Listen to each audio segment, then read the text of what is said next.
नीति निदेशक तत्वों के बारे में पढ़ेंगे।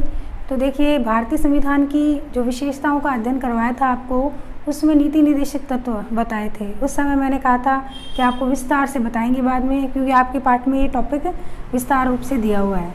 नीति निदेशक तत्व हैं वो भारतीय संविधान में आयरलैंड के संविधान से प्रेरित होकर लिए गए हैं। नीति निदेशक तत्व क्या है? नीति निदेशक तत्व वे विचार हैं जो कि संविधान निर्माताओं ने भविष्य में जो भी सरकार बनेगी उसके सामने एक पथ प्रदर्शक के रूप में आदर्श रखे हैं, उन्हें नीति निदेशक तत्व है वो कहा जाता है। अब नीति निदेशक तत्व है उसमें देखिए, संविधान के अनुच्छेद 37 के अनुसार इसे किसी न्यायालय द्वारा बाध्यता नहीं दी जा सकती है, ये जनमत की शक्ति पर आधारित होते हैं। संविधान का भाग जो 4 है उसमें अनुच्छेद 36 से लेकर 51 तक नीति निदेशक तत्वों का विस्तार रूप से वर्णन दिया गया है।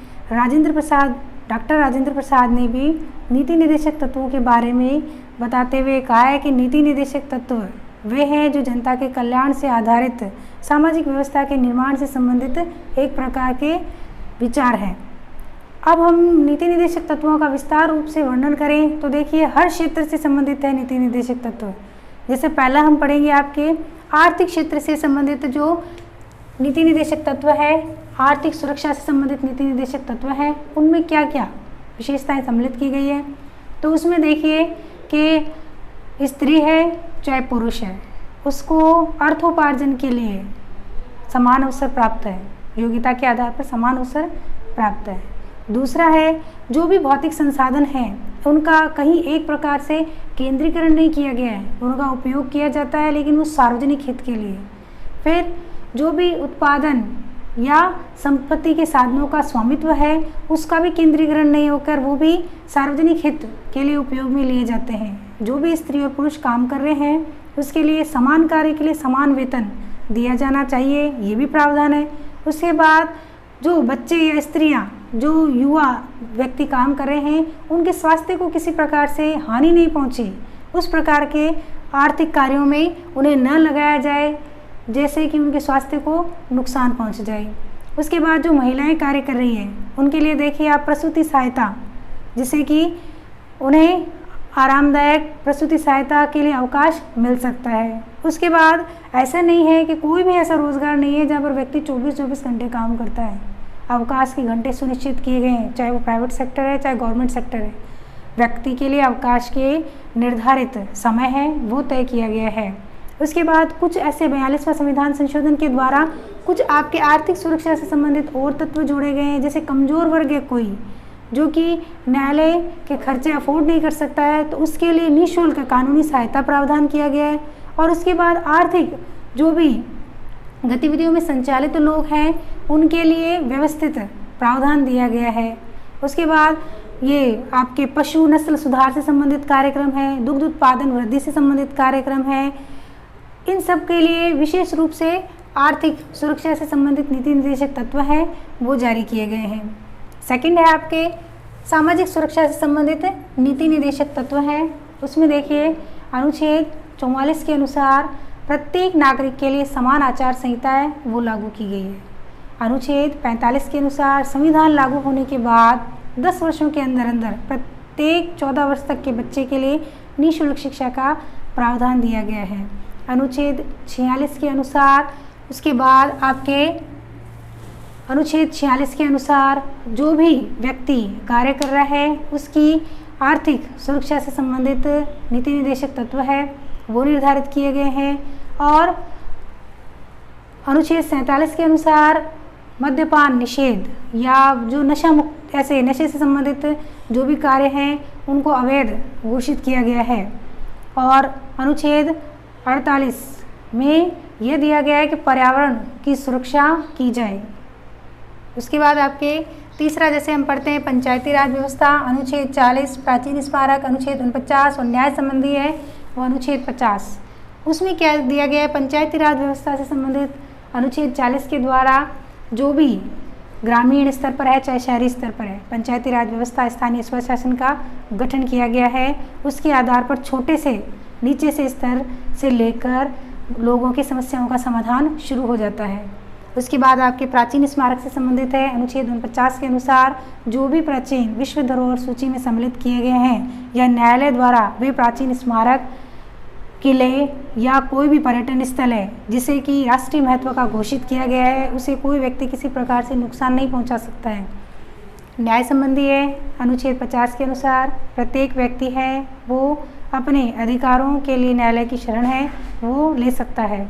उसके बाद आपके अंतर्राष्ट्रीय शांति और सुरक्षा संबंधी नीति निर्देशक तत्व है वो अनुच्छेद 51 में दिए गए हैं। अनुच्छेद 51 के द्वारा राज्य का ये कर्तव्य होगा कि वह अंतर्राष्ट्रीय शांति और समझौते का सम्मान करेगा, आदर करेगा, अंतर्राष्ट्रीय विवादों का मध्यस्थतापूर्वक समाधान करने का प्रयास करेगा, अंतर्राष्ट्रीय जो भी देशों के मध्य आपसी संबंध हैं उनको बनाए रखने का प्रयास करेगा, जो भी अंतर्राष्ट्रीय समझौते होते हैं या शांतिपूर्ण तरीके से उनका सम्मान करेगा और एक दूसरे की सीमाओं की सुरक्षा करेगा।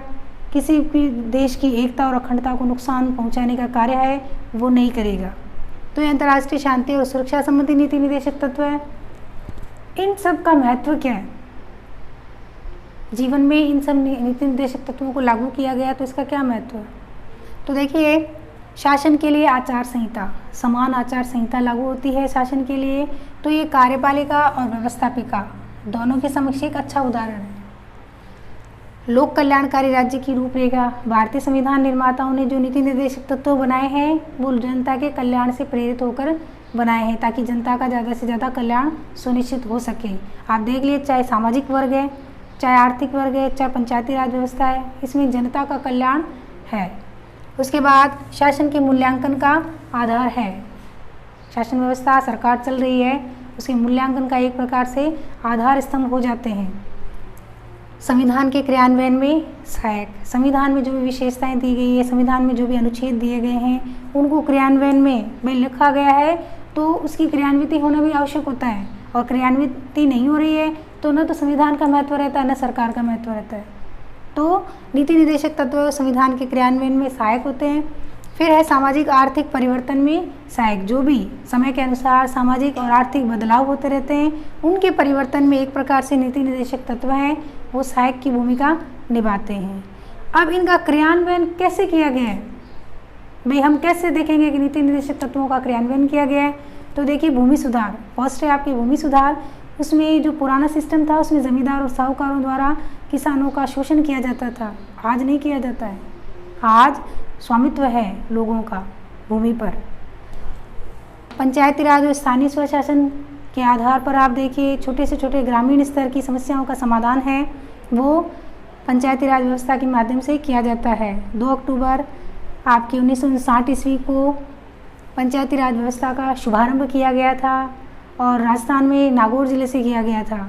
उसके बाद आपके 73वां संविधान संशोधन है वो है ग्रामीण स्तर पर जो पंचायती राज व्यवस्था है उनके स्वशासन से संबंधित, और जो 74वां संविधान संशोधन है वो शहरी स्तर पर जो भी पंचायती राज व्यवस्था है उनके स्वशासन से संबंधित है वो प्रावधान दिए गए हैं। उसके बाद आप देखिए 1951 से लेकर 12 पंचवर्षीय योजनाएं हैं, 2017 तक वर्तमान में पूरी हो चुकी है। उसके बाद नीति आयोग की स्थापना की जा चुकी है। तो 1951 से लेकर 2017 तक जो 12 पंचवर्षीय योजनाएं थी उसमें कृषि है, उद्योग है, पशुपालन है, शिक्षा है, स्वास्थ्य है, हर वर्ग हर क्षेत्र का विकास करने का कार्य किया गया है। सामाजिक सुरक्षा से संबंधित नीति निर्देशक तत्व है। आप देखिए, बाल कल्याण, महिलाओं के लिए कितनी योजनाएं चल रही है, बच्चों के लिए कितने प्रकार के प्रावधान दिए गए हैं, उनकी सुरक्षा, स्वास्थ्य से संबंधित, शिक्षा से संबंधित। तो ये सामाजिक सुरक्षा से संबंधित कार्य किए गए। बड़े उद्योगों का राष्ट्रीयकरण किया गया है, परिवहन, संचार से संबंधित जो भी बड़े उद्योग हैं उनका राष्ट्रीयकरण किया गया है। उसके बाद न्यायिक व्यवस्था में सुधार हो गया है। जो व्यक्ति न्यायालय की जटिल प्रक्रियाएं नहीं समझता है या अशिक्षित है या इतना खर्चा वो अफोर्ड नहीं कर सकता है तो उसके लिए देखिए आप निःशुल्क कानूनी व्यवस्था की जाती है। फास्ट ट्रैक अदालतें जो कि तुरंत समस्याओं का समाधान है, विवादों का समाधान है, करने का कार्य करती है। फिर है अनिवार्य और निःशुल्क शिक्षा का प्रावधान। संविधान जब बना था तब भी दिया गया था। उसके बाद आप देखिए आपके संविधान संशोधन होने के बाद 1 अप्रैल 2010 के बाद में 6 से 14 वर्ष तक के बच्चों के लिए निःशुल्क और अनिवार्य शिक्षा है उसका प्रावधान दिया गया है। उसके बाद है आपके संपत्ति का अधिकार। पहले 7 मौलिक अधिकार थे, 44वें संविधान संशोधन के द्वारा संपत्ति के अधिकार को कानूनी अधिकार है वो दिया गया है, मौलिक अधिकारों की श्रेणी से उसे हटा दिया गया है। उसके बाद है समान कार्य हेतु समान वेतन।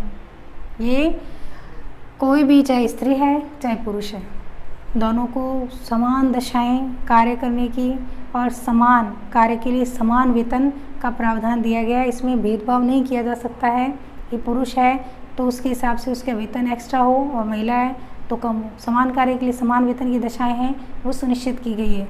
तो ये तो हो गया आपके नीति निर्देशक तत्वों का क्रियान्वयन जो किया जा रहा है, और ये इसका महत्व हो गया वे हमारे लिए क्यों ज़रूरी है।